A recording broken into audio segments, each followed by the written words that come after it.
It's time now for the award-winning #1 local talk show in Northeast Pennsylvania, The Sam Lesante Show. Now here's your host, Sam Lesante. Thanks for joining us. I'm Sam Lesante. Folks, my guest today, Congressman Lou Barletta from the 11th Congressional District, talking about some things that are happening now in Congress and what looks like with the Republican-controlled Congress and Senate, where we're going to be going. So let me get right into this, okay? The Department of Homeland Security, all right, there seems to be a lot of discussion about it right now where if there's no agreement on the funding, it will be because the White House and allies have put the interest of illegal immigrants above common sense. What does that mean? That's right, Sam. In the funding for the Department of Homeland Security, what was in there was the president's amnesty his executive action that gave amnesty to 5 million illegal aliens. He did that back in November. The president doesn't have the authority to make a law that would grant amnesty to 5 million illegal aliens, and we in the House were not willing to fund the president's illegal action. So what we did is we'll fund the Department of Homeland Security, but we withdrew the money that would be used for the president to carry out his illegal action of executive amnesty. We passed that, sent it over to the Senate. The Senate cannot get 60 votes to even bring it up to vote. So therefore, if nothing is done by February 27th, the Department of Homeland Security's funding will run out. However, that does not mean the department will shut down. 85% of the Department of Homeland Security is deemed essential, which means that they must go to work. Their pay will be held, and then they'll get a back pay if they work after February 27th. But rather than the president say, I'm not going to risk the national security of the American people and not fund Homeland Security, he's holding fast and saying that this is Congress that won't fund the department, but I'm not willing to fund a legal action that would give amnesty to 5 million people. Only Congress can do that, not the President of the United States. Let me talk like this if I'm around a coffee table with some friends and talk about this amnesty thing, okay? Sometimes people, maybe I don't really fully understand the complete amnesty situation. What I'm thinking about is the fact that any citizen today who is a legal citizen, including Hispanics, Asians, you name them, I think they all feel that in order to become a citizen, there is a process to go through, okay? Now, to me, politically, I'm looking at this guy saying, well, look, I got slaughtered in November, okay, because people spoke out. And now we have a concern coming up with the president. And this is just me talking around the table, okay? This is me thinking, okay? I could put 5 million people into the system and they'll all become Democrats because I'm going to be doing what they have. You think there's a political motive here, Lou? There's no question there's a political motive. There's no logical reason why you would make it more difficult for Americans and the legal immigrants that came to America for a better opportunity, why you would bring 5 million people here and allow them to stay here and compete for jobs against Americans and legal immigrants who waited and came through the process legally to become American citizens. Why would you do that? Why would you put the American people's safety and security at risk when we don't know much about the 5 million people? Yeah. You can parade anyone you want in front of a camera and say, this is what we're talking about, but that's not all the people that we're talking about. There are some that are here that we know for a fact that are here to do harm. We know ISIS wants to come here to the United States, and these terrorist groups are now saying they're going to blow up the Mall of America. They're going to threaten the Mall of America. Why? For what reason would we do it other than political reasons? That's the whole key. I mean, everything is so touchy right now. You would think that you wouldn't even want to go there. Let's go back to 1986 when the people were sold an amnesty program, okay? And let's talk about what happened then when they were sold an amnesty program. I'm going to talk about my favorite president. So to show you that this is not partisan because whether I like or dislike President Obama has nothing to do with it. Ronald Reagan's my favorite president. But back in 1986, when Ronald Reagan gave amnesty to what was then. How did he do it? Did he have to go through? He had to go through Congress. Okay, all He right. could not do this with his pen and a phone as this president is. Okay. He had to go through Congress. But he wanted to give amnesty to the 1.5 million illegal immigrants who were here at the time, and told the American people that we're going to do this one time and that's it. We're going to secure our borders and this will never happen again. Well, as soon as they made the announcement, the 1.5 million turned out to be 3 million, over 3 million people, because people rushed to get to the United States across our open borders so that they could be granted amnesty. There was one gentleman, I'm not even going to call him a gentleman, there was one illegal immigrant. His name was Mahmoud Abu Halima. He was granted amnesty in 1986 as an agricultural worker. In reality, Sam, he was a cab driver in New York. He was part of the 1993 bombing of the World Trade Center. The only thing Abu Halima planted in America was a bomb. We know that we can't find out the background of all these people that are in the country. Why would we once again, while our borders are still open, when today, as we speak right now, people are just walking across the border into the United States, would we again tell the world, just get here and we're going to grant amnesty to you. The 5 million could end up being 10 million. And we could be also allowing other people, terrorists and others, drug cartel, to come here to the United States. See, terrorists want two things. I'm sitting on the Homeland Security Committee. I get a lot of briefings. I'm now part of the Counterterrorism and Intelligence Subcommittee. Terrorists want two things. They want to be able to enter the United States, and two, they want to be able to stay here legally. And that's exactly what we're going to do. The 9/11 Commission report, which was passed by Congress and signed by the President, which made recommendations to what we need to do to secure America and American people, we have violated everything that was in that 9/11 Commission report. Our borders are not open. We're going to grant amnesty. We haven't done anything about people who overstay their visas. That's the preferred method of entry into America by terrorists. They come on a visa. Visa expires, they don't go home, and we can't find them. So we are following the steps and leading this country to a place where I don't want to be on your show one day and say, we didn't do what we should have because I was afraid to stand up for what I know is right. Well, he has his team, and I got to tell you, he's a great speaker. I mean, he has his team. I was listening to Fox over the weekend. The secretary was on, and dead set about appealing the federal judge's injunction and telling that it's best to have these people come forward so we know who they are, okay? And here again, I'm just repeating what I heard on over the weekend. And, if you listen to him, you would think that, well, maybe that is a good thing. Now, you're talking 5. I'm thinking he's talking about 11 million. I mean, is there 5 million or 11 million? Or God knows if that happens. Could be 20 million. It could be 20 million, yeah. So it seems like they're all conditioned as to what they have to say, okay, but don't you think there are some Democrats who are in the Senate, Democrats in Congress, that are beginning to see some of these things and realize that this is not the right way to go? I mean, you're there, I'm not there. There are a handful of Democrat senators. Where does Congressman Cartwright sit up to 9. He probably supports, I believe he supports the president's bringing them out of the shadows. I do not. I have some fundamental disagreements with what the president's saying, and I told Speaker Boehner this, that I'm probably the only member in the House that actually had to deal with this issue as I did as a mayor for 11 years. So I come with a little different perspective. And I've asked the Secretary of Homeland Security and the prior Secretary of Homeland Security, when you tell me that we're going to do background checks, are you going to do face-to-face interviews with 5 million, 11 million, or 20 million, however how many there are? Are you going to do face-to-face interviews so that we can check that the information that I'm giving you, that I am who I say I am, and my background?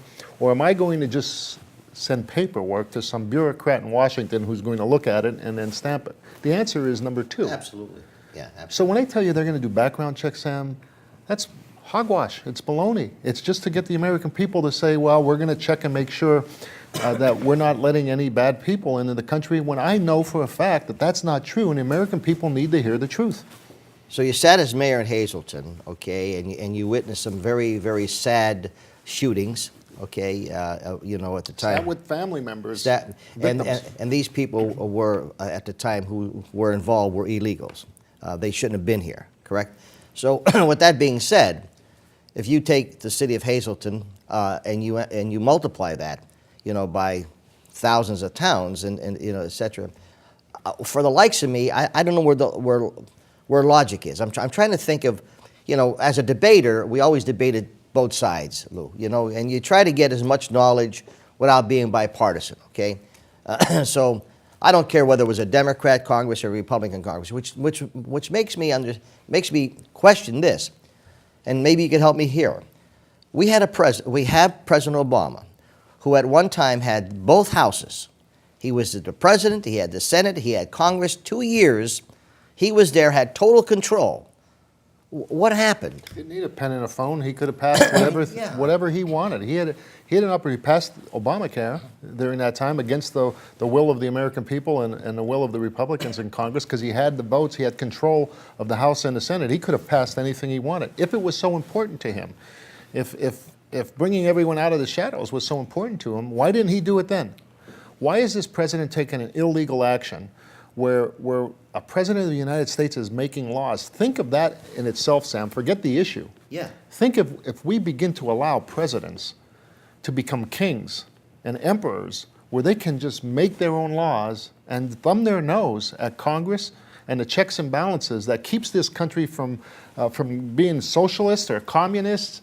It keeps this country under a democracy where the American people control the government, not one person basically saying, I'm going to now make laws whether you like it or not, and if you don't like it, sue me.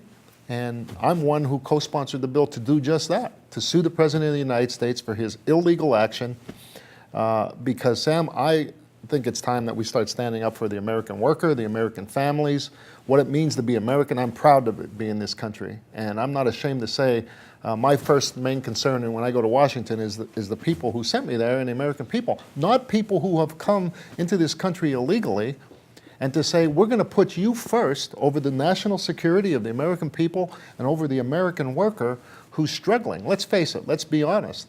Why do so many politicians want to give amnesty? Because there's votes. Yes. And there's cheap labor. Mm-hmm. I totally agree with that. And there are businesses that want cheap labor, and there are many politicians that want the votes. Before I go to break, okay, Congressman Barletta, you sit on the Homeland Security Committee. All right, now, you are privy to a lot of information that the American public does not see, correct? Correct. Okay, now, don't you think the President of the United States is also privy to what you're doing as a committee? He's hearing more than what I'm hearing. Yeah, I hear more than what thing that scares me. I get classified briefings that I can't talk to anybody about. I can't tell anybody about.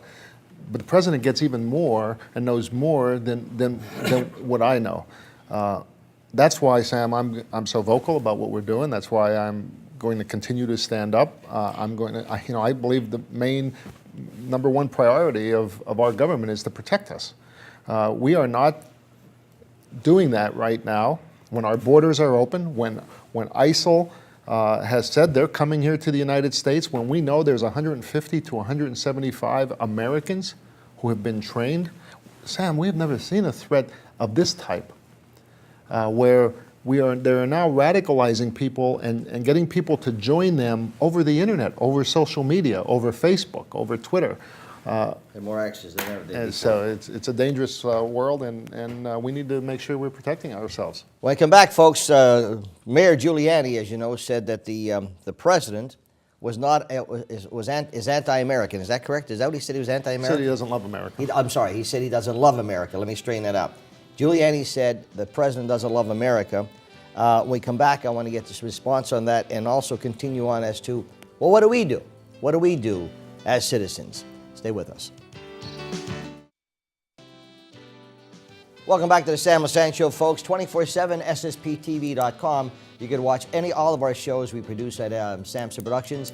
My email, sam@ssptv.com. Want to say hi to all our friends in Allentown now on RCN and Service Electric Cable, down on channel 69, I'm thinking, and Comcast 190, Wilkes-Barre 19, and of course Hazleton 13.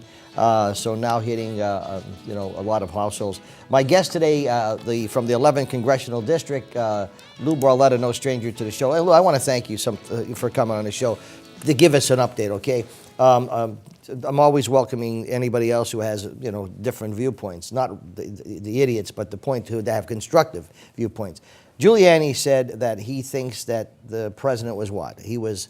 He questions whether he loves America. Whether he loves America. He said he doesn't think he loves America because all he keeps doing is criticizing America, and we should be apologizing, et cetera, et cetera. And it took hold. I think there's I think the liberal press tried to do whatever they could to stop this Giuliani's comments, but didn't go that far. Because I think people said, wait a minute, if you look at his history, let's look at the history and why would, you know Mayor Giuliani very well, okay? Why do you think a man like him would make that kind of statement? Well, first of all, Sam, I think the media is just, again, attacking America's mayor for anything that somebody would say that would question this president the way Mayor Giuliani did. But just remember, President Obama questioned President George Bush's patriotism. He said he's not a patriot. So, I think they're putting much too much on what Mayor Giuliani said. But, it goes back to the fact that, the American president, whether it's Ronald Reagan, whether it was Bill Clinton, Jimmy Carter, I never remember any president that apologizes and then scolds the American people every time something bad happens. And it's been a series of incidents where this president has done that. And it goes back with Reverend Wright, who went and cursed the country, and just shortly after 9/11, and said that the roosters have, that this was America's fault. We had an American journalist beheaded. An hour later, the president's on a golf course. We had Christians killed and beheaded. The president gave us a lecture about, Christians should get off their high horse, and remembering something, in another century. It's constant. It's constant. And American people, and Mayor Giuliani, I think, summed up feelings of a lot of people, want the president to stand up and say, this is the greatest country on earth. You are not going to kill American people. You're not going to embarrass us and scold us and tell us you're going to come here and take over this country. Rather, this president constantly apologizes for the United States' action when we are the greatest country on this planet and have helped the entire world every time something happens. And I think Rudy Giuliani is just summing up with many people their frustrations. If I were a veteran today, or a member of a veteran's family who lost their lives or got maimed or suffering, and God bless all those people who went to the service. I mean, believe me, God bless them. I'd really be like hurt. It would be like a personal hurt to me to see how these wacko liberals, and I have a lot of liberal friends. I'm talking about the wackos that just have total disregard for what our country fought for and what we're all about. These people who are in their 70s and 80s, okay, who've seen this, who've gone through torture with their families, your family, it just, I don't understand if there's a Democrat out there who cannot see, how can you let this president do what he's doing? And like if Congressman Cartwright is supporting this guy, I would be very disappointed in him. I would be totally disappointed because to me, it doesn't seem right. Now, unless, again, he's a good talker. When he gets on, they may talk, they let you feel that. But I think facts are facts, aren't they, Lou?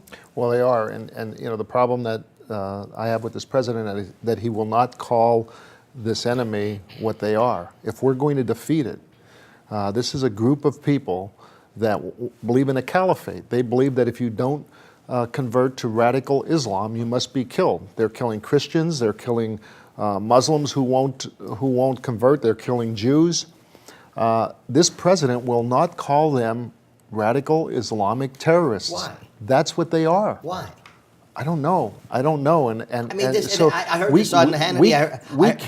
We can't defeat an enemy who you can't define who they are. Now he sent us over a resolution that giving him the authorization to go to war. I have some problem with the language, Sam. It is specific that it is war on ISIS. We are not at war with just ISIS. We are at war with radical Islamic terrorists, whether it's Al-Qaeda, whether it's ISIS, whether it's Al-Shabaab, who's in Somalia killing people. This is a radical segment of the Islam religion. This is not the Islamic people. It's not that religion is bad. Yeah. This is a radical version that believes in something totally different. You must call them for who they are and say this is the enemy, and he won't do it. And so it is impossible to defeat an enemy who you can't define who they are. A Muslim religion. I mean, it's a great religion. I mean, when you talk about the Muslims, I mean, some people think, that no. I mean, well, that's the Sam. It's how people you play on words. It's like when I talk about illegal immigration, illegal aliens. Yeah. People try to say you're talking about immigrants. Yeah. No, I'm not talking about immigrants. I'm standing up for the immigrants that are here, who came here for a better life or for a better job. But they'll twist it and try to make it so it's not against the Muslim religion. It's against radical Islamic terrorists. That's who they are. Why is it, I'm going to move to another side, why is it that, the president continues to want to tax the rich? And what he sends the message out is people say, they should be paying their fair tax. There's one congressman who said, auto dealership, he says, I don't think a person who's paying $50,000 should pay the same amount of tax as someone who's making $300,000. Now, I don't know if that's factual. I don't understand that. Sam, we have the highest corporate taxes in the world. Mm-hmm. So if you are a corporation in the United States, we have the highest taxes in the world. If our goal is to grow the economy and create jobs and get people back in America back to work again and have the people have an opportunity to earn more money, how are you going to do it if we're chasing business out of America and saying, listen, we're going to take all your money because government knows how to spend it best? Sammy, they don't. I watch the waste in Congress. I see the people who are committing fraud, getting multiple access cards, and people who are cheating the poor, the people who we want to help. So every dollar that we send to Washington, I'm telling you, you're not getting a dollar back. It's best spent. But the way they present it, Lou, is as if that the rich are not paying their share, okay? And I would think that the rich are paying for maybe 2/3 or maybe better in taxes when you look at the total. Why, when Reagan came in, I got 2 minutes, why when Reagan was in there and he said, when the taxes were reduced and people had the incentive to invest, and all of a sudden we picked up, this guy wants to do the opposite. And it's not working. His policies aren't working. We have over 20 million Americans without work. People can't even find jobs. They've stopped looking for jobs. He tried it. It doesn't work, Sam. The best way to get the economy going is to spur investment, let people live the American dream, have an opportunity to start a business or to grow a business or to hire more people or to buy equipment. That's the best way to get the economy going. It's not government controlling and overreaching. His policies haven't worked. But he says the things that get people, ticked, as if it's true. You have a website, right? I do. The website is, Lou Barletta? LouBarletta.com. All right, LouBarletta.com. Folks, I get these press releases all the time from, et cetera. If you go to his website, you start looking at a lot of things. And go to other websites. Go to the Democrats, Senate or whatever. And when you get information internal, like Tim Murtaugh, he does a great job. I get this information, I read everything that you're doing. And it's every day I'm getting something of what you're doing in Congress. I mean, you're really doing the job. I think once you get information, you get a better understanding, okay? But anything in closing you'd like to say? No, Sam, it's just that, I'm going to continue to go to Washington and fight for what I believe in. I think we're at a very dangerous time in American history where it's not about getting reelected anymore. For me, it's about standing up for what I think is right. Because I believe this country is under attack. I believe the American worker is under attack. And it's about time people in Washington don't listen to party. It's not about party, it's about people.